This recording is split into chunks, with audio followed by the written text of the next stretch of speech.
and I'm responsible because I'm accountable. I'm a mature adult, so I'm not pointing any fingers at anybody. But somehow, some way, we lost our way.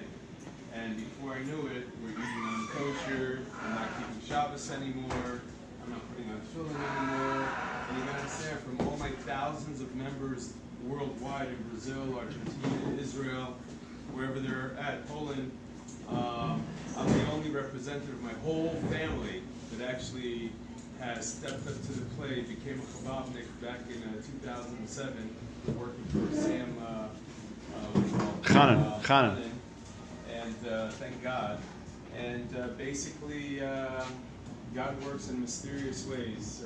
Some of you guys don't know me. I was the only American volunteer in the Israeli Army in 1984 in a unit called Golani Brigade. Nice. And I was in Sayeret Golani, which is a little step higher. I was a frontline machine gunner. I was in the Lebanon War. I had bullets buzzing right by me. I was in the first Gaza uprising. Saw some action over there, and I was even in a helicopter crash where pretty much I saved 13 soldiers. I was the last one out, and literally like 20 seconds after I got out, it blew up like in a mushroom, kind of like in a movie. So, you know, with these experiences and knowing that obviously there's a God, you don't go through these types of experiences and be alive, and you know, even if you don't have your wherewithal, there's a God. So, I'm here to speak to you today and stand before you today to tell you that I made some pretty bad choices by doing what I thought was right, by chasing this girl and thinking that, you know, we're going to have a happy, lovely, frum type of marriage. When we got married civilly that day, I blew $500 on this Brazilian non-kosher steakhouse, all just because. So I lost my essence. I lost my path. I lost what I was all about. Unfortunately, 2 weeks after we were married, we got into this major fight, and I either had some type of nervous breakdown or something, but the following week, I dropped dead. I died July 29th. And I woke up in the hospital about 4 hours later, only to find out that they don't know what happened to me. And I was pretty much like a guinea pig in this hospital called Cedar Sinai, which is like the best hospital in Beverly Hills, New York. I mean, in LA. And then like 5 days later, they come up to me at 5:30 in the morning. They say, prepare your family matters. It was pretty serious. Prepare your family matters. Pretty much. A few hours to go. Yeah. So, like I said, I went through all these different types of interesting experiences in my life, but nothing gets you ready when they're basically telling you, you know, you're going to hit the bucket. So, of course, my brother dropped everything here in New Jersey, flew out to LA to be with me, and then the surgeon basically, as he was pulling me down, I said, hey, man, what's your success rate? It's 96%. I said, oh, that's nice. I said, what about the other 4%? He goes, well, death, life support, no motor skills, blah, blah, blah, blah. So thank God, because of the Army, I'm a strong guy, and I can pretty much face anything in life, even that. But the night before, Chabadnikim came to my room, and we sang the Gunim for hours. And the whole floor was quiet, and here out of my room, there's Chabadnik Gunim going on. And the next day was surgery day, and it was pretty scary. So I wrote a letter to the Rebbe, and basically shared all of my merits for Am Yisrael, for Klal Yisrael, as Moshe, Rabbi Bigler does for all you guys. And just kind of listed all the people that I interacted with, and I asked the Rebbe to be my shliach to make sure that I wake up. So as I was being wheeled into the, what do they call that? When they put you under, what's that thing? Anesthesia.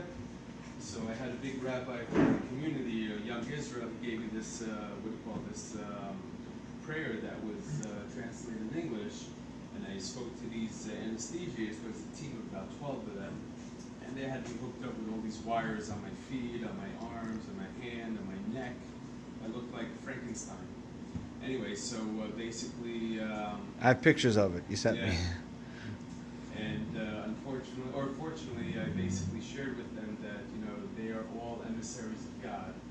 Shlichim their job is to make sure I wake up. So I read them this prayer, and everybody had answered their name. And sure enough, I was out, and thank God I woke up. Most of the doctors that work in the Cedar Sinai that know me, they basically said, we don't understand how you woke up. I'm here all because God wants me to be here. And let me tell you something. Stepping away from God for me, although at the time, it was kind of like easy to do because I had somebody to be able to commiserate with. But my tshuva process started right away.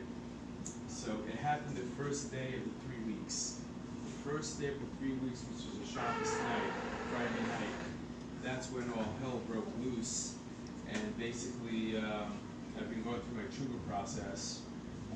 In my town in Pico Robertson, I've been to many shuls to ask me to have me come back just because I was a badass, speaking French. And at the end of the day, Hashem is real.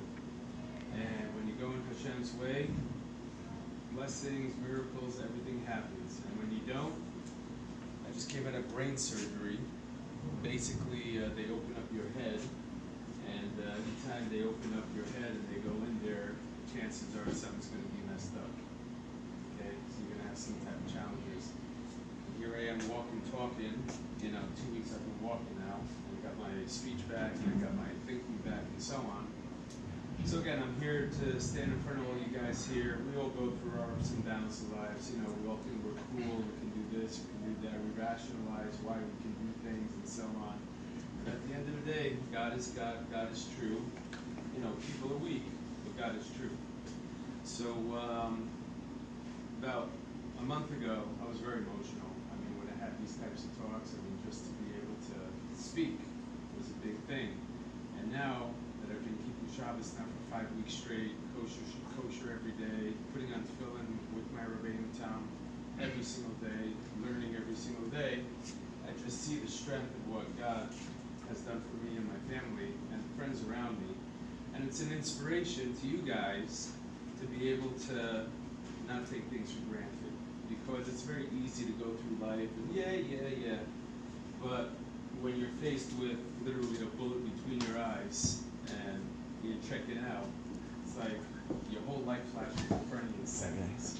I have children, I have a boy and I have a girl that live in Israel. It's really tough to think who's going to take care of them when I'm gone.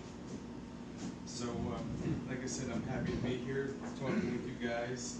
I hope these words will find some place in your heart or somewhere in your mind as you go through life.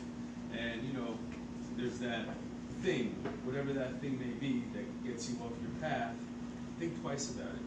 Because getting off that path, getting off that train, it's hard to get back on, getting back that momentum. And again, don't take things for granted because at the end of the day, you're here for a purpose. We're all put on this earth to be able to reach our full potential. And ask yourself, have you? Or are you? And like I said, when they woke me up at 5:30 in the morning, they told me, get your family matters together. It just hit home. So that was in the past. I'm now going through tshuva.